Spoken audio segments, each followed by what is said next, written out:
ഭരണം നിലനിർത്താൻ UDF-ഉം തിരിച്ചുപിടിക്കാൻ LDF-ഉം കച്ചകെട്ടിയിറങ്ങിയ പെരുവയൽ ഗ്രാമപഞ്ചായത്തിലെ തെരഞ്ഞെടുപ്പിൽ UDF ഏറ്റവും വലിയ ഒറ്റക്കക്ഷിയായി. പഞ്ചായത്തിലെ 24 വാർഡുകളിലേക്കുള്ള തെരഞ്ഞെടുപ്പിന്റെ ഫലം പ്രഖ്യാപിച്ചപ്പോൾ 12 വാർഡുകൾ UDF-നൊപ്പം നിന്നു. വിജയിച്ച 3 സ്വതന്ത്രന്മാരിൽ 2 പേരും UDF സ്വതന്ത്രരായതിനാൽ ഭരണ തുടർച്ച ഇത്തവണയും UDF സ്വന്തമാക്കി.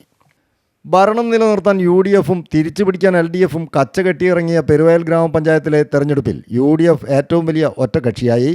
പഞ്ചായത്തിലെ 24 വാർഡുകളിലേക്കുള്ള തെരഞ്ഞെടുപ്പിൻ്റെ ഫലം പ്രഖ്യാപിച്ചപ്പോൾ 12 വാർഡുകൾ UDF-നൊപ്പം നിന്നു. 9 വാർഡുകളിൽ LDF വിജയിച്ചപ്പോൾ 3 സ്വതന്ത്ര സ്ഥാനാർത്ഥികളും വിജയതിലകമണിഞ്ഞു.